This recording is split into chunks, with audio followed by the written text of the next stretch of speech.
Hello दोस्तों, कैसे हो आप सब। आशा करता हूँ कि सब अच्छे होंगे। तो चलिए ये स्टार्ट करते हैं आज का वीडियो। और आज के वीडियो में हम करने वाले हैं NCERT की सीरीज को कंटिन्यू करने वाले हैं। तो दोस्तों इससे पहले हम क्लास 6 भूगोल भूगोल के चैप्टर 1, चैप्टर 2 और चैप्टर 3 को कर चुके हैं। तो अगर आपने वो वीडियो नहीं देखी है तो हमारे सारथी कोचिंग सेंटर के प्लेलिस्ट में जाकर एनसीईआरटी के प्लेलिस्ट में जाकर ये वीडियो देख सकते हैं। और इस वीडियो के माध्यम से हम करने वाले हैं चैप्टर 4 मानचित्र। तो दोस्तों आइए समझते हैं मानचित्र के बारे में। तो दोस्तों इससे पहले हम चैप्टर 3 में ग्लोब के बारे में अच्छे से समझ चुके हैं। तो ग्लोब के बारे में जो विशेषता है वो है कि किसी देश और महाद्वीप और महासागरों को अगर उनके सही आकार में निरूपित करना है और अगर उनकी सही जानकारी प्राप्त करनी है तो आप कहाँ से कर सकते हैं, ग्लोब के माध्यम से कर सकते हैं। और अगर हम बात करें मानचित्र की तो मानचित्र के माध्यम से हम क्या कर सकते हैं, देश, राज्य, जिलों, शहर और गांवों के बारे में हम अच्छे से इनको मैप के जरिए समझ सकते हैं। और मैप में, मानचित्र में इनको अच्छे से दर्शाया गया होता है। तो मानचित्र पे हमें क्या मिलता है, छोटे छोटे शहर, गांव, इन सब के बारे में जानकारी मिल जाती है। और अगर हम बात करें ग्लोब पर तो ग्लोब पर किसी गांव, शहर या किसी छोटी नहर या छोटी नदियों के बारे में हमें यहाँ पर ग्लोब पर जानकारी नहीं मिलती है और मानचित्र पर हमें ये सभी जानकारियाँ मिल जाती है। तो चलिए दोस्तों हम बढ़ते हैं आगे की ओर और बात करते हैं मानचित्र विभिन्न प्रकार के होते हैं। तो मानचित्र कितने विभिन्न प्रकार के होते हैं। अब कौन कौन से प्रकार के होते हैं तो आइए समझते हैं। तो दोस्तों मानचित्र 3 प्रकार के होते हैं। अब 3 प्रकार के कौन कौन से होते हैं, एक होता है भौतिक मानचित्र और दूसरा होता है राजनीतिक मानचित्र और तीसरा होता है थेमेटिक मानचित्र। तो दोस्तों मानचित्र कितने प्रकार के होते हैं, 3 प्रकार के होते हैं। तो अगर आपको प्रश्न आता है सीटेट या किसी भी स्टेट के टेट एग्जाम में कि मानचित्र कितने प्रकार के होते हैं तो मानचित्र 3 प्रकार के होते हैं। पहला हो जाएगा भौतिक मानचित्र, दूसरा हो जाएगा राजनीतिक मानचित्र और तीसरा हो जाएगा कौन सा, थेमेटिक मानचित्र। तो दोस्तों अब हम इन मानचित्रों के बारे में एक एक करके डिटेल से पढ़ने वाले हैं। तो दोस्तों पहले करने वाले हैं हम भौतिक मानचित्र के बारे में।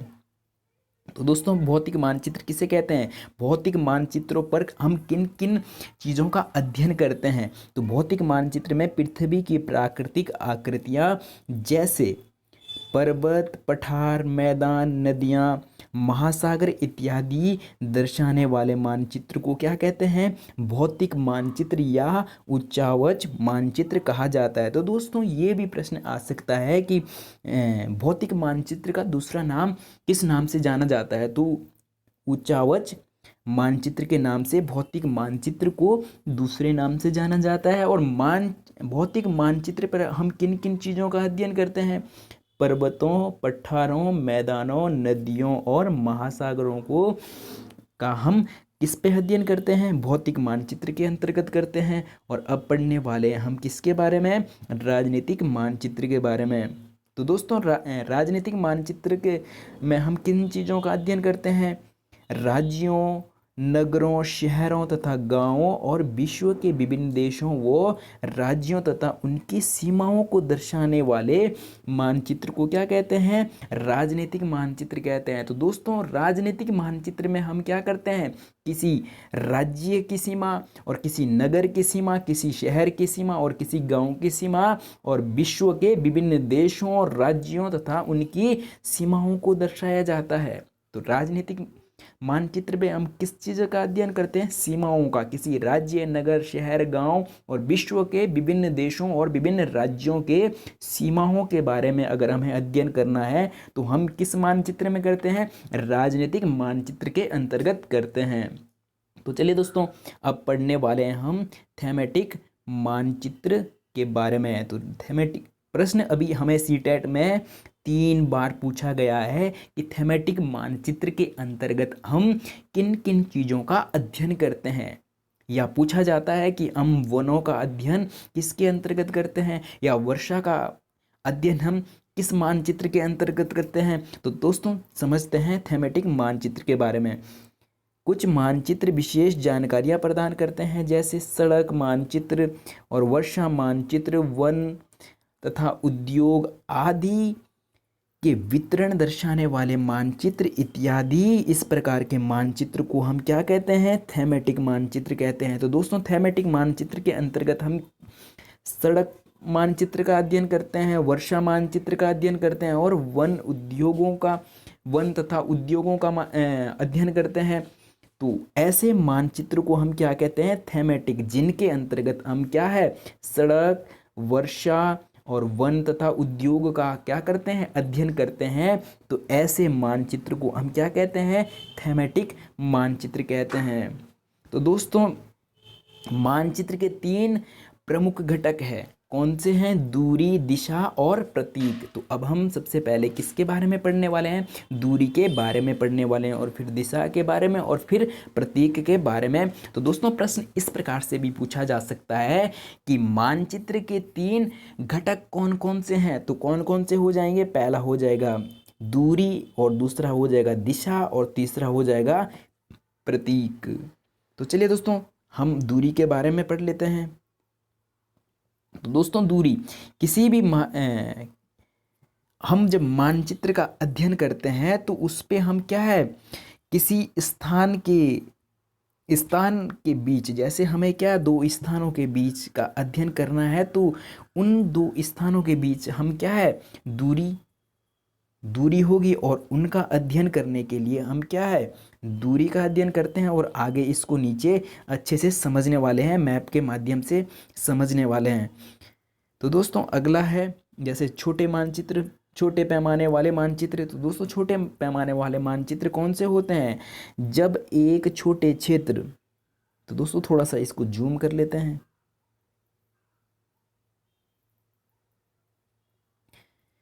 छोटे पैमाने वाले मानचित्र जब एक छोटे क्षेत्रफल वाले भाग, जैसे आपके गांव या शहर को कागज पर दिखाया जाता है, तब हम बड़े पैमाने का उपयोग करते हैं। जैसे स्थल पर 500 मीटर की दूरी को मानचित्र पर कितना?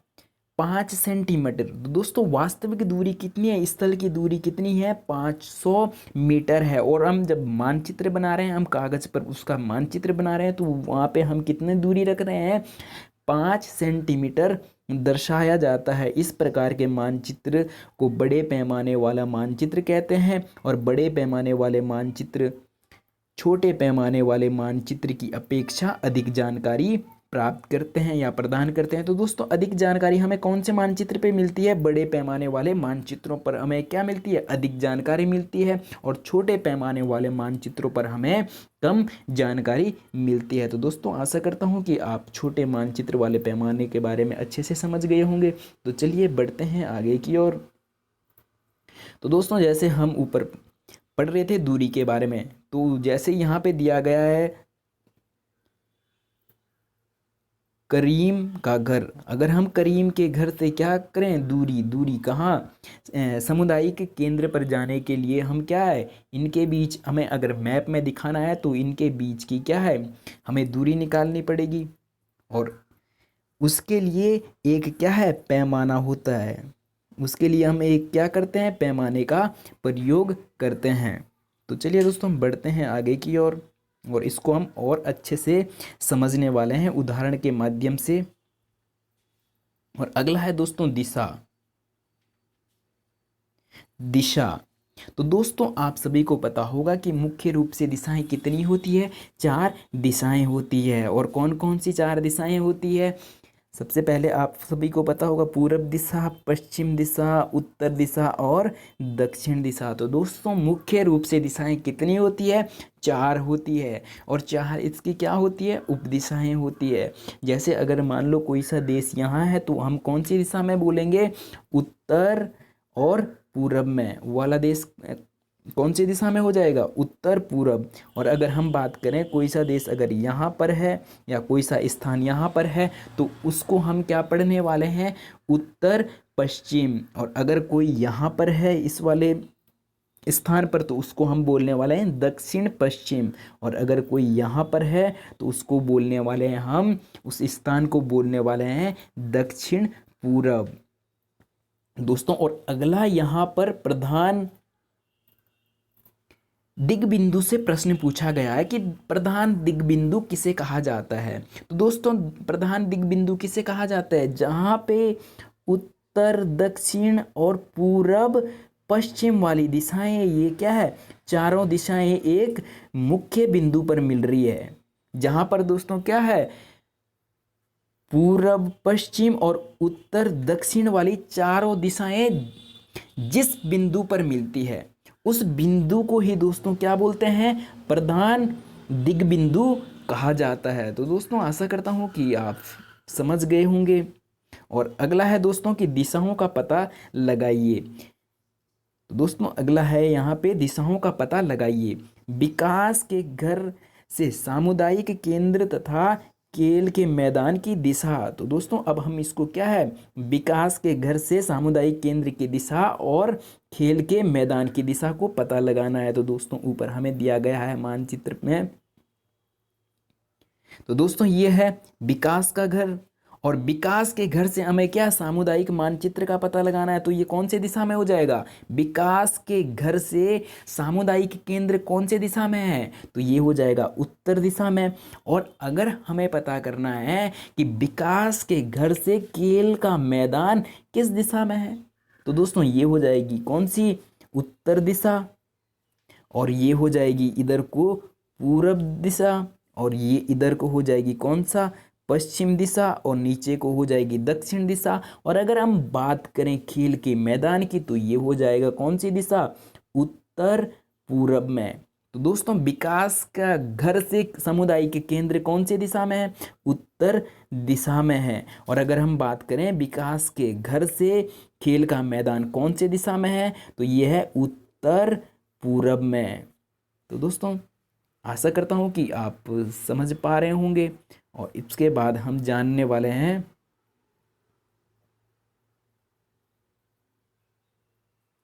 अगला है दोस्तों कि दुकानों से विद्यालय की दिशा, कि दुकानों से विद्यालय की दिशा का पता लगाना है। तो दोस्तों ये हो गई हमारी यहाँ पे दुकानें, और दुकानों से हमें क्या है, विद्यालय के दिशा का पता लगाना है। तो दोस्तों दुकानों से विद्यालय की दिशा कौन सी हो जाएगी, ये हो जाएगी दोस्तों पूरब दिशा।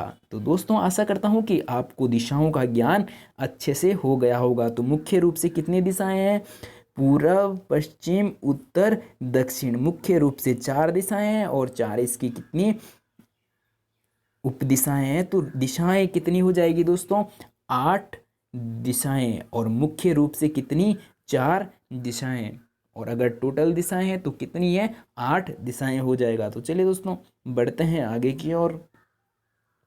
आगे दोस्तों हम पढ़ने वाले हैं दिक्सूचक के बारे में। तो दिक्सूचक क्या होता है, तो दोस्तों दिक्सूचक क्या होता है, चुंबकीय सुई की दिशा हमेशा उत्तर से कहाँ, उत्तर से दक्षिण दिशा की ओर रहती है। तो दोस्तों हम आपको चित्र के माध्यम से 4.2 में चित्र दिया गया है। अब चित्र के माध्यम से हम दिक्सूचक को जानने वाले हैं। तो दोस्तों ये है दिक्सूचक।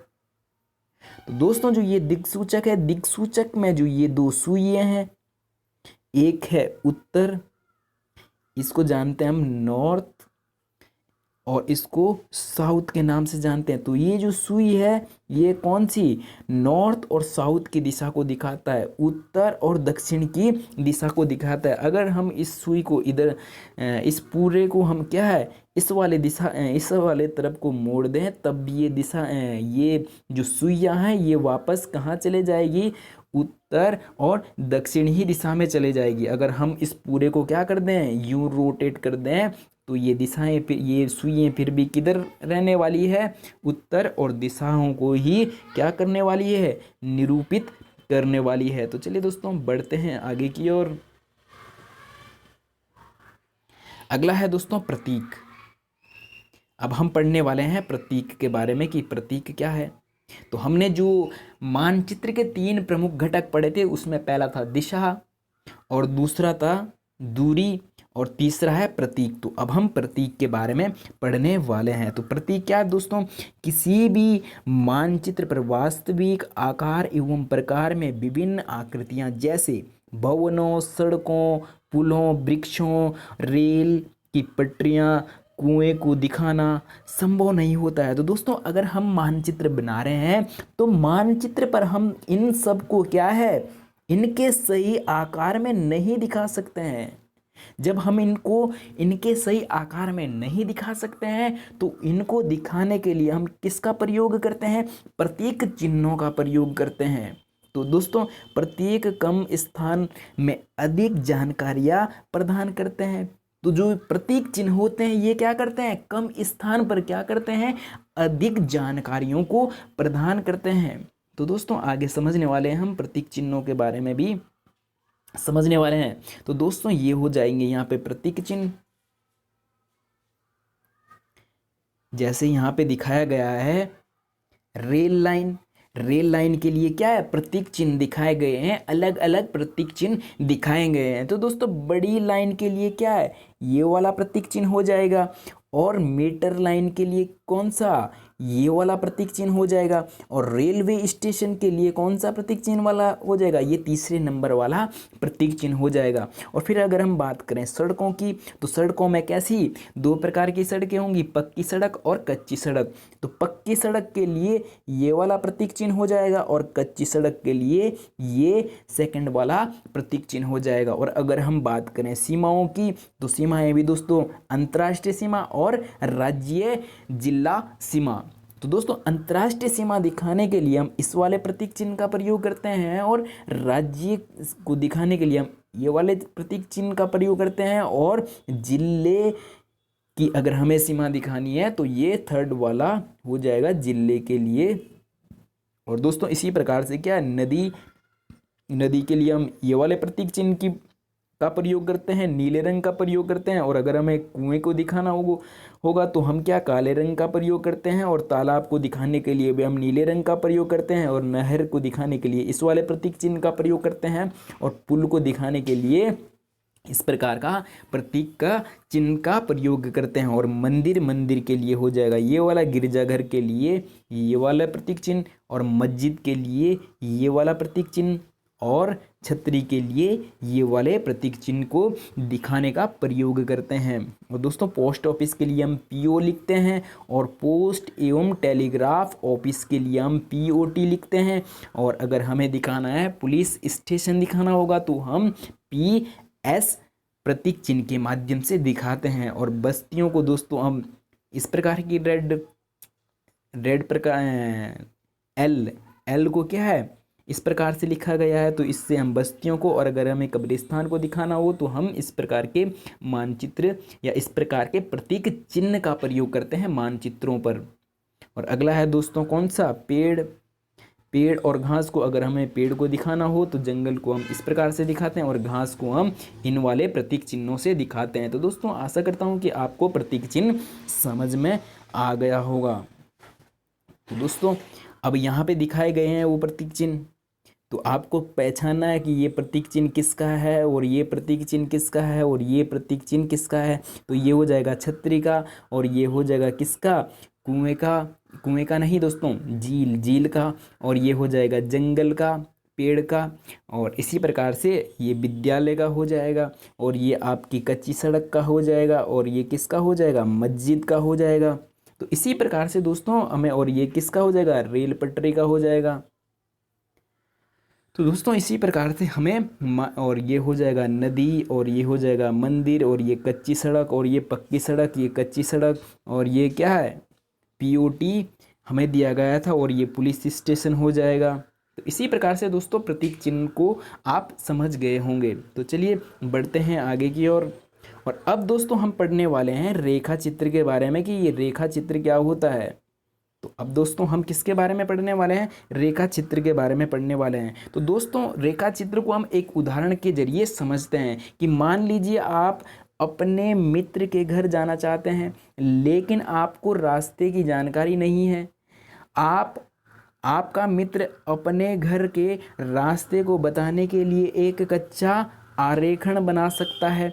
इस प्रकार के कच्चे आरेखण को बिना पैमाने की सहायता से खींचा जा सकता है और इसे हम क्या कहते हैं, रेखा चित्र या रेखा मानचित्र कहते हैं। तो दोस्तों रेखा मानचित्र, कुल मिलाकर बात हुई कि रेखा मानचित्र किसे कहते हैं, जिस मानचित्र को हम क्या है बिना पैमाने की सहायता से बनाते हैं, उस मानचित्र को क्या कहेंगे, रेखा मानचित्र कहेंगे या रेखा चित्र कहेंगे।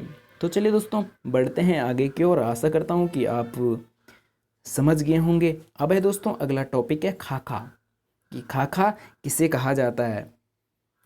तो खाका किसे कहते हैं दोस्तों, एक छोटे क्षेत्र का बड़े पैमाने पर खींचा गया रेखा चित्र को हम क्या कहते हैं, खाका कहते हैं। दोस्तों जैसे आपको पता होगा कि एक छोटे क्षेत्र को क्या है, क्षेत्र क्या है, छोटा है, और उस क्षेत्र को आप क्या है बड़े मानचित्र या बड़े पैमाने पर दिखा रहे हैं, तो उसी को दोस्तों हम क्या कहेंगे, खाका कहेंगे। क्षेत्र कैसा है, छोटा है, और उसको आप क्या है बड़े पैमाने पर दिखाने जा रहे हैं, तो ऐसे मानचित्र या ऐसे पैमाने को हम क्या कहेंगे, खाका कहेंगे। तो दोस्तों ये चैप्टर पूरा हो गया है और इसके हम अब क्या है एमसीक्यूज वाले प्रश्न करने वाले हैं। तो दोस्तों ये पहला प्रश्न है कि मानचित्र कितने प्रकार के होते हैं। मानचित्र तीन घटक कौन कौन से होते हैं, तो दिशा पहला हो जाएगा, कौन सा, दिशा, दूरी और प्रतीक चिन्ह, ये तीन हो जाएंगे।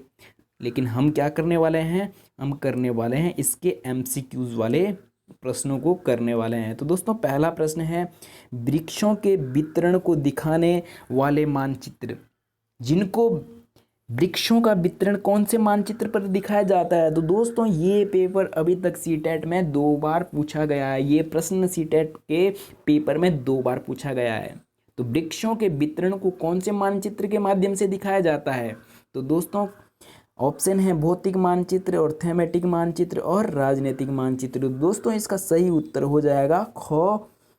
इसमें हम क्या दिखाते हैं, वृक्षों के वितरण के लिए वृक्ष हो गए, और क्या बोलते हैं उद्योग हो गया, और वर्षा मानचित्र हो गया, और सड़क मानचित्र हो गया, तो उसको हम किस में दिखाते हैं, थेमेटिक मानचित्र के अंतर्गत दिखाते हैं। और भौतिक मानचित्र के अंतर्गत हम क्या दिखाते हैं, पर्वत, पहाड़, मैदान, इन सब को हम क्या है भौतिक मानचित्र के अंतर्गत दिखाते हैं। और राजनीतिक मानचित्र के अंतर्गत हम क्या दिखाते हैं, किसी गांव, शहर और किसी राज्य और देशों के बीच की जो सीमाएं हैं, उन सीमाओं को हम किसके द्वारा दिखाते हैं, राजनीतिक मानचित्र के द्वारा दिखाते हैं।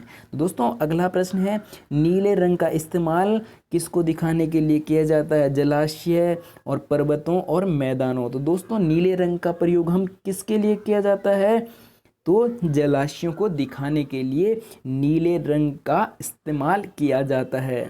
और अगला प्रश्न है दोस्तों, दिक्सूचक का उपयोग किया जाता है। दिक्सूचक का उपयोग किसके लिए करते हैं, प्रतीकों को दिखाने के लिए, और मुख्य दिशाओं का पता लगाने के लिए, और दूरी को मापने के लिए। तो दोस्तों ये प्रश्न हमने अभी अभी पढ़ लिया है ऊपर कि दिक्सूचक का प्रयोग हम किसके लिए करते हैं, दिक्सूचक का प्रयोग करते हैं हम मुख्य दिशाओं का पता लगाने के लिए। तो दिक्सूचक इस प्रकार की, उस पे क्या है 2 सुइयां होती है। तो ऊपर वाली ये कौन सी दिशा को दिखाता है, उत्तर दिशा को, और नीचे वाली सुई ये किसको दिखाती है, दक्षिण दिशा को। तो चलिए दोस्तों बढ़ते हैं अगले प्रश्न की ओर। और अगला प्रश्न है, पैमाना आवश्यक है मानचित्र के लिए और रेखा चित्र के लिए और प्रतीक चिन्हों के लिए। तो दोस्तों पैमाना किसके लिए आवश्यक है, तो पैमाना किसके लिए आवश्यक हो जाता है, मानचित्र के लिए।